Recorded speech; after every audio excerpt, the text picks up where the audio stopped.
is a champion of disability rights in music ecology and in a wider sense. And I believe you will cover this area in your talk. Thank you. So hello everyone, my name is Maia Barker. I'm the Artist Engagement Coordinator and Charter Systems Coordinator at Attitude is Everything. To give you a visual description of me, you can't see me behind the podium, but I'm a white, plus-size femme person. My pronouns are they, them. I have red hair and I'm wearing a black dress, black shoes and gold jewellery. I'm here today to talk to you about accessibility and inclusivity in Lancashire's music industry, context, benefits and opportunities for progress. So has anybody heard of Attitude is Everything before? Amazing. I'm just going to do a little brief overview of what we do for those who haven't. So Attitude is Everything connects disabled people with the music and live event industry to improve access together. Through our work, disabled people lead the change, industry professionals learn from real-life experience and expertise, barriers are identified and removed, best practice is celebrated and rewarded, and more disabled people play their part. We do this via a number of different projects and operations. We connect to industry via our Live Events Access Charter. The Charter is a developmental framework for live events organisations to progress their inclusive practices for diverse disabled people, improving accessibility for audiences, artists, volunteers and professionals. We also connect to industry through training, designed and delivered by experts with a lived experience of access requirements, and informed and led by the social model of disability. We connect to deaf, disabled and neurodivergent professionals through our Beyond the Music programme and artists through our Next Stage initiative. We support volunteers through our Volunteering Without Barriers initiative and have a strong community of mystery shoppers. We have projects relating to inclusivity and relevance and environmental responsibility, which includes our No Climate Action Without Us guidance, for which we partnered with A Greener Future and Julie's Bicycle. And we also produce and publish a wide range of research, resources and industry insights, like our Next Stage artist snapshots, accessible employment and volunteering guides, and our Access Starts online guidance. I'm going to go over some data now about where the music industry is at. We all know that the music and live events industry took quite a large hit due to the COVID-19 pandemic and inflation. According to the NTIA Nighttime Economy Report 2024, consumer spend in the UK nighttime economy was £136.5 billion in 2022, up from £95.7 billion in 2021. The UK nighttime economy has lost approximately £95 billion due to the pandemic and inflation, and the closure of underground clubs, grassroots music venues and arts centres reflects the significant decline in the cultural economy. The Music Venue Trust's 2024 annual report also stated that in 2024, the average turnover of a grassroots music venue was £648,852. Venues had an average profit margin of £3,114 or 0.48%. 43.8% of grassroots venues reported a loss in the last 12 months, and venues with a capacity lower than 400 were most likely to make a loss. Has anybody heard of the Purple Pound? Yeah? The Purple Pound refers to the spending power of disabled households. In 2024, this was estimated at £274 billion, and per month, restaurants, pubs and clubs lose on average £163 million due to venues being inaccessible. In the UK, 24%, or 16 million people, have a disability or identify as disabled. 15% of the population, which is estimated at around 1 in 7, are neurodivergent, and 3.3 million deaf, disabled and neurodivergent people go to live music events every year.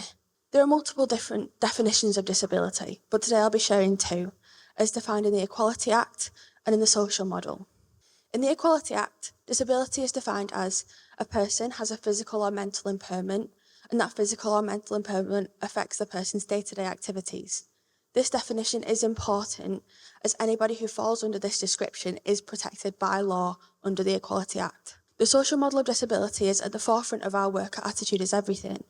The social model was solidified in 1983 and states that it is the barriers faced, such as physically inaccessible structures or attitudes to disability, that disables the person and not their impairments.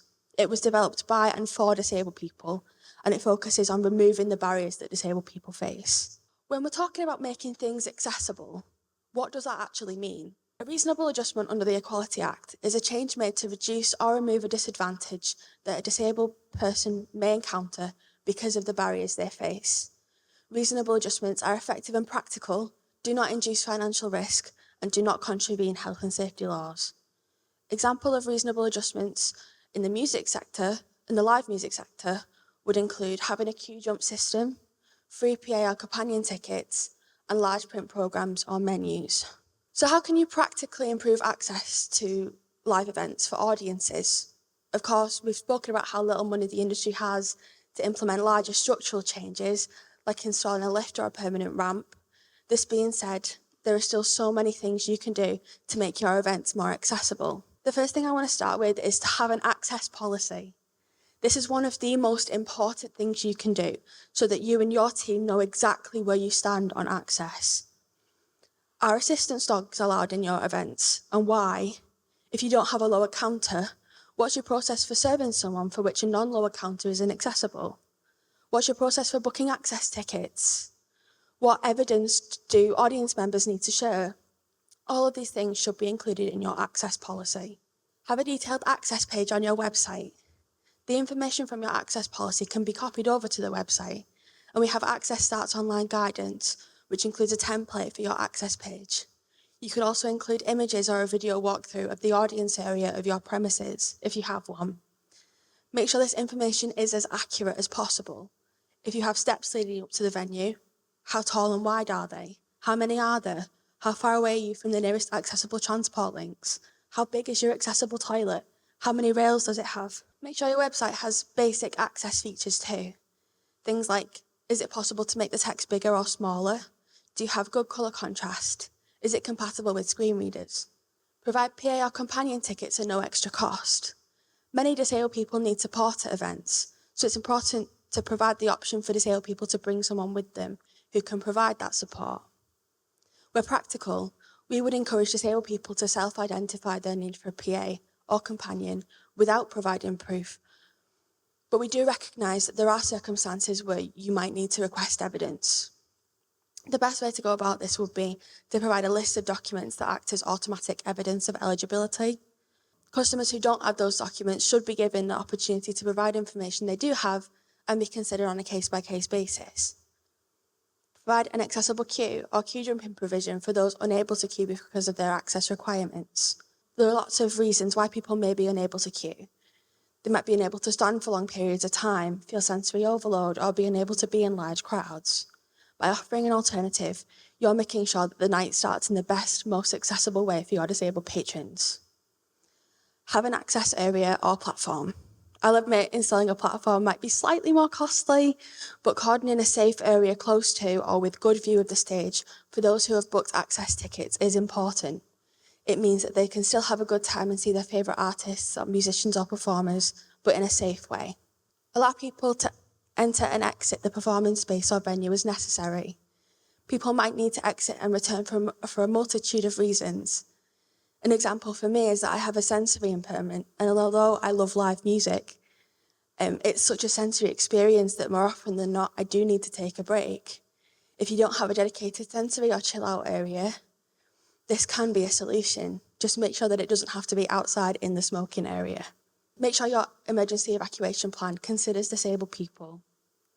Did you know that disabled people are often left behind in an emergency situation? It's important to think about how you can support your disabled patrons, staff, and artists to evacuate your premises safely in case of an emergency. I also want to share some of the costed access improvements you could make.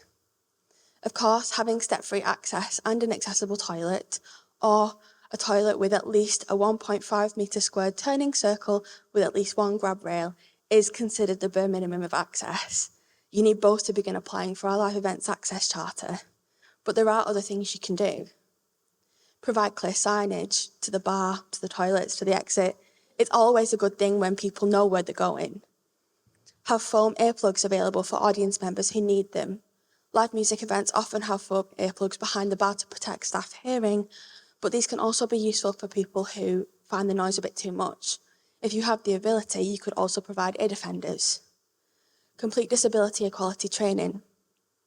Disability equality training is vital, especially when you're interacting with disabled people often. It's important for understanding the different kinds of discrimination that disabled people face, examining the language you use about disability, and understanding reasonable adjustments further. You can also use a screen and a projector to provide DIY captioning. And lastly, a bit of promo for our organisation. If you do have step-free access and a toilet with a 1.5 metre turning circle and at least one grab rail, you can join Live Events Access Charter. The charter is free of charge to join and is broken down into 4 levels: bronze, silver, gold and platinum, and is filled with guidance and resources on how to progress your organisation's accessibility, and we're here to support you in achieving great accessible practice. I wanted to finish by talking a little bit about access for musicians, performers and professionals. We recently published our 2024 Next Stage Artist Snapshot, which reveals that of 71 music makers, 60% shared access requirements with a promoter, but only 20% felt confident doing so. So what can you do to make your events more accessible for musicians and performers? When booking, ask about access requirements. You might not be able to support every artist with every access requirement they have, but be upfront that you'll try your best. If you can't, give reasons why. Disabled people know what they need better than anybody else, so it's best to just ask.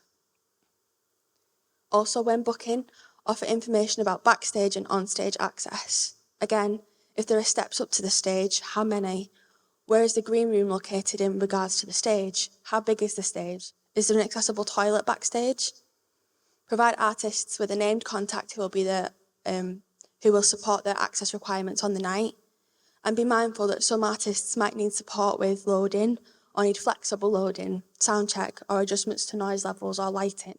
The Arts Council and Ben Price at Harbourside Artists Management also held a consultation for disabled industry professionals, in which they found that only 1.8% of people who work in the music industry identify as having a disability, contrasted to 24% of the UK population. They found that this was due to lack of representation, the industry's reputation for having long hours, and a lack of disclosure out of fear for seeming less capable, experiencing discrimination or receiving less work.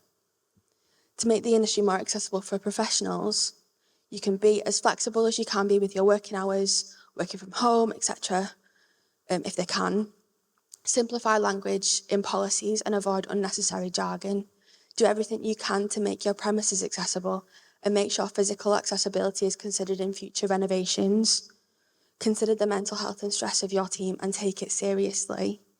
Make sure deaf, disabled and neurodivergent people are included in your policies, and when recruiting, show that you welcome applications for deaf, disabled and neurodivergent people and ask about access requirements. So what are the key takeaways here? You can improve accessibility even when you don't have a lot of money. Don't let a lack of accessible infrastructure stop you from improving access in other areas like web accessibility, ticketing, and considering accessibility for artists and professionals. Make a commitment to considering structural accessibility when you do have the funds to make improvements. Challenge your perspectives about disability. Think about the language you use about disabled people. Disabled people want to and do attend live events. We also work in the industry as artists and professionals. We just experience more barriers than non-disabled people do. And lastly, inclusive means for everyone. If you aren't considering artists, performers and professionals in your accessibility, then you aren't being inclusive. This goes for intersectionality too. Disabled people of the global majority will experience discrimination in a different way to white disabled people. LGBTQ+ disabled people will experience discrimination in a different way to straight disabled people, and disabled people will experience discrimination differently based on gender. It's important to consider inclusivity as a whole picture when programming your events. To find more information about Attitude is Everything, scan the QR code. It will take you to our website where you can find our training offers, information about joining the charter, and all of our free resources. Thank you so much for your time today.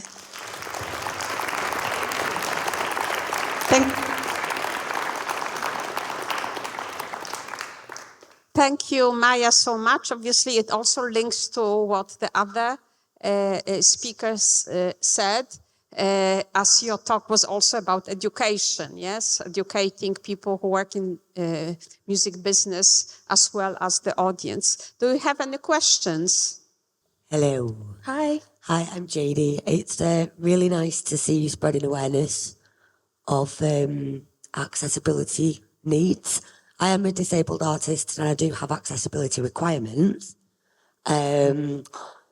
What is being done, or is there anything being done to educate promoters and venues? Is there enough being done on accessibility requirements and procedures regarding what to do when you have a disabled artist? Because I'm not going to name names, but I got booked for a big event. It was a festival, and I stated I needed a +1 as a companion. They couldn't give me a +1, they said, in crew, which would have been a secure place because it's manned.